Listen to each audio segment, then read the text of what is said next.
Pictures பேனரில் நடிகர் PS Veerappa தயாரித்து இயக்குனர் K சங்கர் இயக்கிய மாபெரும் வெற்றி படம் ஆலயமணி. சரோஜா தேவி அவர்களுக்கு ஒரு முறை கார் ஓட்ட கற்றுக் கொடுக்கும் பொழுது ஒரு விபத்து ஏற்பட்டு அதில் சிவாஜி கணேசன் அவர்களுக்கு கால்கள் நடக்க முடியாமல் போய்விடும். ராஜேந்திரன் சரோஜா தேவி விரும்புவது சிவாஜி அவர்களுக்கு தெரிந்து விடுகிறது. உடனே அவரை கொலை பண்ணணும் அப்படின்னு ஒரு மலையின் உச்சிக்கு அழைத்து செல்கிறார். அங்கே சிவாஜி கணேசன் அவர்களுக்கு உண்மை தெரிந்து விடுகிறது. அதுக்கப்புறம் நீயும் சரோஜா தேவியும் இணைந்து விடுங்கள் அப்படின்னு கூறிவிட்டு சிவாஜி அவர்கள் அந்த பாறையிலிருந்து குதித்து விடுவார். சிவாஜி அவர்களால் முந்தைய காலத்தில் நன்மைகளை பெற்ற ஒருவர் மலை உச்சியிலிருந்து விழுந்த சிவாஜி கணேசன் அவர்களை காப்பாற்றி அடைக்கலம் கொடுத்து பாதுகாத்து வருவாங்க. கொஞ்சம் கொஞ்சமாக சிவாஜி அவர்கள் நடக்க தொடங்குவார். சிவாஜி அவர்கள் இறந்து விட்டதாக அனைவருமே நம்புறாங்க. இங்கிருந்தே கடன் நல்லா தெரியுதே தியாகு. மேலே போ, கொண்டு போ, வாழ்க்கையின் ஓரத்திற்கே என்னை கொண்டு போ. என்ன தியாகு, என்ன ரோஜி, கொண்டு போ.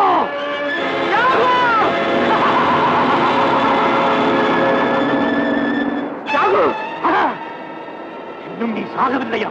நான் சாக வேண்டுமா தியாகு? எனக்கு வாழ்வு கொடுத்தவன் நீ, எனக்கு உயிர் கொடுத்தவன் நீ. என்னை கொன்றுவிட உனக்கு உரிமை இருக்கிறது தியாகு.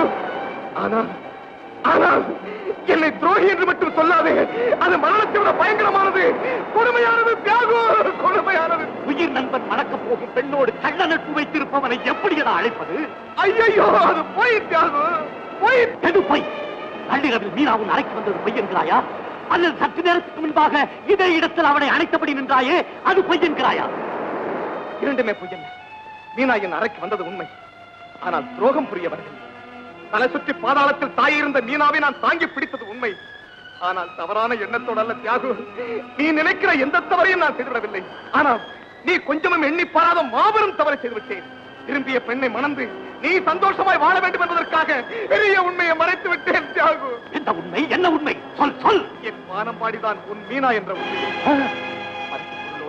மீனா வீட்டுக்கு போகும்போதுதான் எனக்கே தெரியும் தியாகு, மீனா தூய்மையானவள், களங்கமில்லாமல் என்னோடு பழகினாள் என்று நான் சொல்லியிருந்தால் அப்போது நீ நம்பி இருக்க மாட்டாய். எங்கே உன் கல்யாணம் நின்று போய்விடுமோ என்று பயந்துதான் தியாகு நான் உண்மையை மறைத்து விட்டேன். உன் விருப்பப்படியே நான் இறந்து விடுகிறேன் தியாகு. ஆனால் நான் சாவதற்கு முன் சொல்லுகிற கடைசி வார்த்தைகளை நீ நம்ப வேண்டும். மீனா உண்மையிலேயே உன்னைத்தான் நேசிக்கிறாள். அவளது ஒவ்வொரு செய்கையும் அதைத்தான் பறைசாற்றிக் கொண்டிருக்கிறது. அவளது உள்ளமும் உடலும் தூய்மையும் சிகரம் தியாகு. வீண் சந்தேகத்தை விட்டு நீ அவளோடு இன்பமாக வாழ்க்கை நடத்த வேண்டும். என்னால் தான் அவளை மறக்க முடியவில்லை. ஆனால் அவள் என்னை மறந்தே விட்டாள். காதலில் தோற்றவனுக்குத்தான் இது புரியும் தியாகு. இது நீ கொடுத்த உயிர், நீ வளர்த்த உடல், உன் கண்ணீரை அழியட்டும் தியாகு, அழியட்டும்.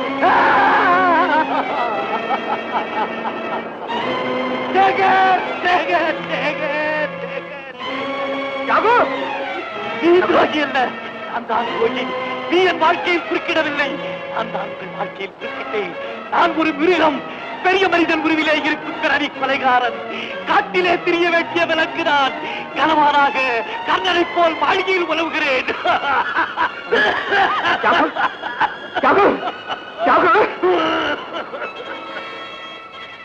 சேகர், என்னுடைய கடைசி வேண்டுகோள் ஒன்று.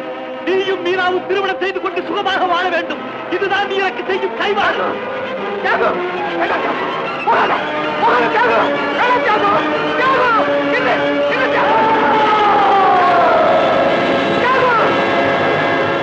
சரோஜா தேவியை ராஜேந்திரன் மணந்து கொள்ளாமல் தன்னுடைய கல்லூரி காலத்துல விரும்பிய பெண்ணான விஜயகுமாரியை திருமணம் பண்ணிக்கிறாரு. மனம் நொந்து போன சரோஜா தேவி அவர்கள் தற்கொலை செய்வதற்காக மலை உச்சிக்கு போறாங்க. அப்போது சிவாஜி கணேசன் அவர்கள் வந்து தடுத்து விடுறாரு. ரெண்டு பேருமே ஒன்று சேர்ந்துடுறாங்க. ஆலயமணி ஓசை ஒலிக்க படம் முடிவடையும். இந்த திரைப்படத்தில் நடித்த அனைத்து கதாபாத்திரங்களும் யதார்த்தமாக நடிச்சிருப்பாங்க. சிவாஜி கணேசன் அவர்களை பற்றி சொல்லி தெரிய வேண்டியதில்லை.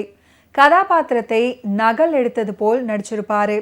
தியாகு அப்படின்ற பணக்கார இளைஞராக ஆவேசமும் மூர்க்கமும் அதே சமயம் அன்பும் கொண்ட மாறுபட்ட குணாதிசயம் கொண்டவராக சிவாஜி அவர்கள் பிரமாதப்படுத்தியிருப்பாரு. நடிகர் திலகம் அவர்கள் படத்தின் ஆரம்பத்தில் விளையாட்டு வீரராக துள்ளுகிறார். அதுக்கப்புறம் கருணை கடலாக விளங்கி ஏழை குடும்பத்துக்கு வாழ்வளிக்க வாரி வழங்கும் போதும், வழியோடு போன ஏழை பெண்ணிடம் மனதை பறிகொடுத்து நண்பன் சேகருடைய உதவியால அந்த பெண்ணை மணக்கும் போதும், கார் விபத்துல கால்கள் ஊனமுற்று தள்ளுவண்டியில் வரும்போதும் சிவாஜி அவர்கள் அபாரமாக நடிச்சிருப்பாரு. ஒவ்வொரு கட்டத்திலையும் அவருடைய நடிப்பில் உயர்ந்து நிற்கிறார் அப்படின்னே சொல்லலாம்.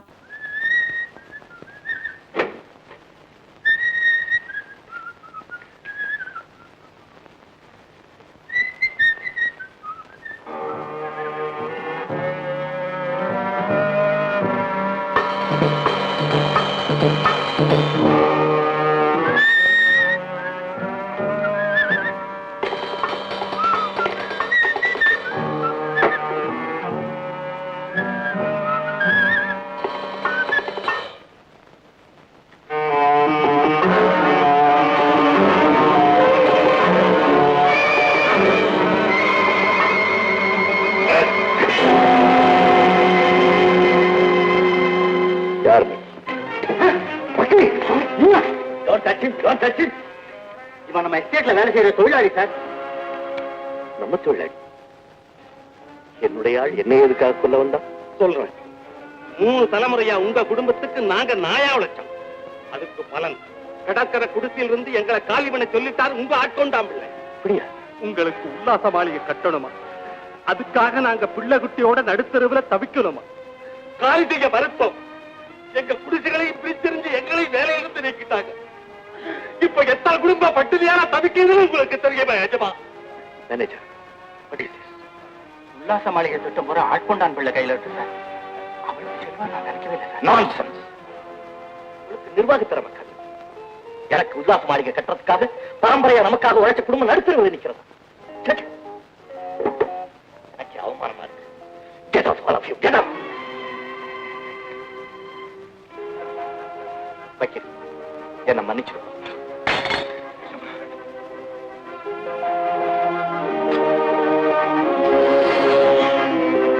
இந்த பீரோ பாரு. Do as I say.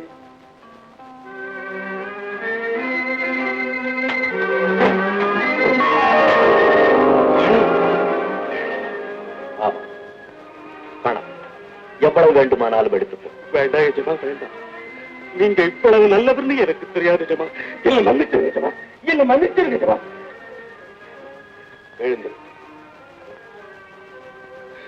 இதை எடுத்துப்போ. வீடிருந்து வறுமையால் தவிக்கும் அந்த ஜீவன்கள் அமைதியாக இருக்க வேண்டும். இதை எல்லோருக்கும் கொடு. இதுதான் எனக்கு செய்ய வேண்டிய உபகாரம். இந்த நல்ல இதயத்தையோ நான் குத்த வந்தேன். பாவி எஜமா, நான் பாவி. எஜமான், எஜமான் வாழ்க. எங்கள் தியாகராஜன் வாழ்க. எஜமான் வாழ்க.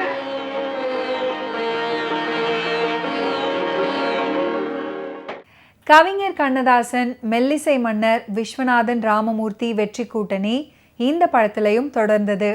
மெல்லிசை மன்னர்களான விஸ்வநாதன் ராமமூர்த்தி இசையில் கண்ணதாசன் எல்லா பாடல்களையும் எழுதியிருந்தார். எல்லா பாடல்களும் மிக பெரிய வரவேற்பை பெற்று இன்றைக்கும் எல்லோராலும் முணுமுணுக்கும் பாடல்களாக அமைஞ்சிருக்கு. பொன்னை விரும்பும் பூமியிலே என்னை விரும்பும் ஓருயிரே, புதையல் தேடி அலையும் உலகில் இதயம் தேடும் எண்ணுயிரே அப்படின்ற பாடல் அந்த காலத்து காதலர்களுக்கு இதம் தரும் பாடலாகவே அமைந்தது. பொன்னை விரும்பும் பூமியிலே என்னை விரும்பும் ஓருயிரே, புதையல் தேடி அலையும் உலகில் இதயம் தேடும் என்னுயிரே. பொன்னை விரும்பும் பூமியிலே என்னை விரும்பும் ஓருயிரே, புதையல் தேடி அலையும் உலகில் இதயம் தேடும் என்னுயிரே.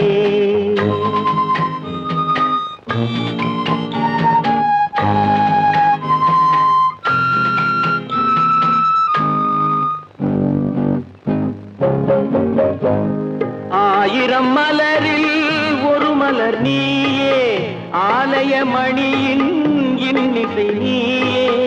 ஆயிரம் மலரில் மலர் நீயே, ஆலயமணியின் இன்னிசை நீயே, தாய்மை எனக்கே தந்தவன் நீயே, தங்க கோபுரம் போல வந்தாயே, புதிய உலகம் புதிய பாசம் புதிய தீபம் கொண்டு வந்தாயே, பொன்னை விரும்பும் பூமியிலே என்னை விரும்பும் ஓருயிரே, புதையல் தேடி அலையும் உலகில் இதயம் தேடும் என் உயிரே.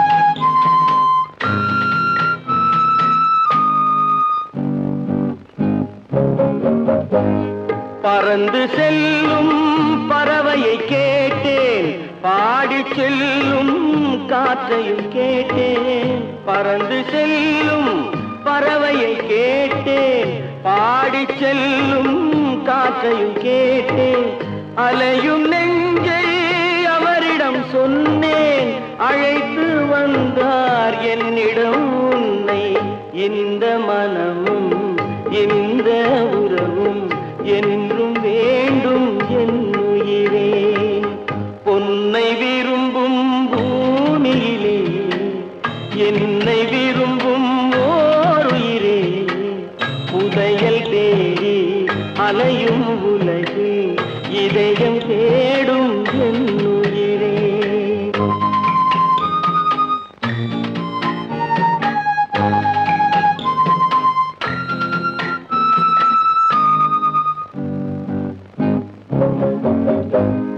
ஆலமரத்தின் விழுதினை போலே அணைத்து நிற்கும் உறவு தந்தாயே, ஆலமரத்தின் விழுதினை போலே அணைத்து நிற்கும் உறவு தந்தாயே, வாழை கன்று அன்னையின் நிழலில் வாழ்வது போலே வாழ வைத்தாயே, உருவம் இரண்டு உயிர்கள் இரண்டு உள்ளம் ஒன்றே என் உயிரே, பொன்னை விரும்பும் பூமியிலே என்னை விரும்பும் ஓருயிரே, புதையல் தேடி அலையும் உலகில் இதயம் தேடும் என் உயிரே. ஒரு காட்சியில வேலைக்காரர்கள் இரு பக்கமும் வரிசையாக நிற்க சிவாஜி அவர்கள் மிக ஸ்டைலாக நடந்து வருவார். அப்போது வேலைக்காரர்களில் ஒருவர் இன்னொருவரிடம், நம்ம முதலாளி நடைய பாத்தியாடா, என்ன ஸ்டைலாக நடக்கிறாரு அப்படின்னு சொல்வார். சிவாஜி அவர்கள் திரும்பி பார்த்துவிட்டு ஸ்டைலாக சிரித்தபடி நடப்பார். அதுக்கப்புறம் கால்கள் செயலிழந்த நிலையில் வீல் சேரில் வருவார் சிவாஜி அவர்கள். அந்த வேலைக்காரரிடம், உன் முதலாளி நடையழகை பாத்தியாடா அப்படின்னு பரிதாபத்துடன் கேட்பார். வேலைக்காரர்களுடன் சேர்ந்து நாமும் அழுவோம். இப்படி சிவாஜி அவர்களுடைய நடிப்பின் சிறப்பை வெளிப்படுத்தும் பல காட்சிகள் இந்த திரைப்படத்தில் இருக்கு.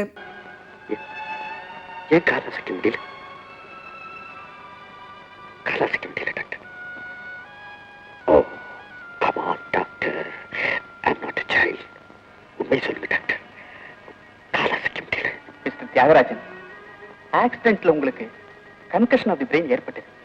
அது டியூ டு ஷாக். ரெண்டு கால்லையுமே மல்டிபிள் பிராக்சர் ஏற்பட்டிருக்கு.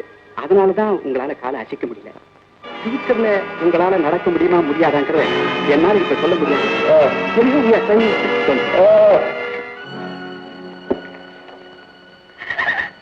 டாக்டர், யாருவால நடக்க முடியாது? யாருவால நடக்கவே முடியாத டாக்டர்? அதை என்னால நினைச்சு பார்க்கவே முடியல டாக்டர்.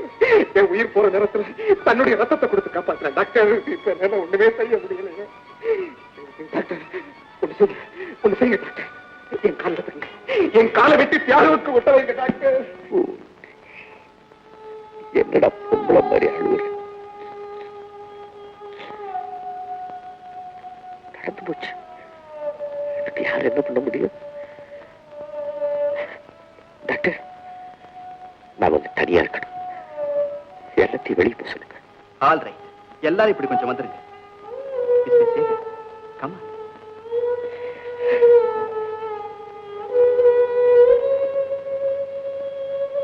பிள்ளை,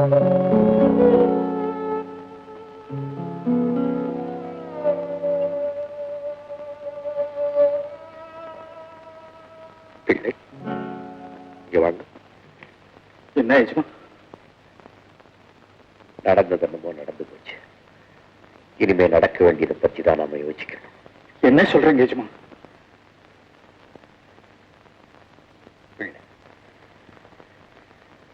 மீனாவனுடைய வருங்கால வாழ்க்கை நல்லபடியா அமையணும். என்னதான் ஒரு கோடீஸ்வரனுக்கு வாழ்க்கப்பட்டாலும் நாளைக்கு எல்லாரும் அவளை பார்த்து ஒரு நொண்டியினுடைய மனைவின்னு தானே சொல்லுவாங்க. நிச்சயதார்த்தம் நடந்து போச்சு நினைச்சு கவலைப்படாதீங்க. எவ்வளவு பணம் வேணாலும் நான் தர்றேன். வேற ஒரு நல்ல இடமா பார்த்து மீனாவுக்கு கல்யாணம் செய்து வச்சிருக்கேன். என்னப்போ பேசாம இருக்கீங்க? கல்யாணம் ஆனதுக்கு அப்புறம் இந்த ஆபத்து ஏற்பட்டிருந்தா எனக்காக நீங்க வேற இடம் பார்த்திருப்பீங்களா? என்னாலதானே இவருக்கு இந்த ஆபத்து ஏற்பட்டது. வாழ்க்கை பூரா ஒரு பக்கத்துல இருந்து சேவை செய்ய வேண்டியது என் கடமை இல்லையா? சொல்லுங்கப்பா, சொல்லுங்க. வேண்டாம் மீனா, கடமைக்காக நீ பலியாக வேண்டாம்.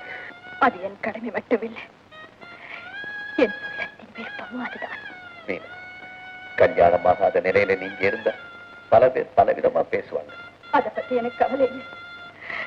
நீங்கள் குணமடைய வேண்டும், அதற்கு நான் உதவியாக இருக்க வேண்டும். அதுதான் என் லட்சியம். உங்களுக்கு சேவை செய்ய எனக்கு அனுமதி கொடுங்க. மீனா, இந்த நிலைமையில கூட உன் அன்பை காணும் போது எனக்கு மகிழ்ச்சியா இருக்கு. ஓகே வியூவர்ஸ், இன்னைக்கு நிகழ்ச்சியில் நடிகர் திலகம் சிவாஜி கணேசன் அவர்களுடைய ஃபிலிம் கெரியரில் நடந்த பல இன்ட்ரெஸ்டிங்கான விஷயங்களை நீங்கள் பார்த்து தெரிஞ்சிருப்பீங்க. மீண்டும் அடுத்தடுத்த எபிசோட்ஸில் சந்திப்போம். நன்றி, வணக்கம்.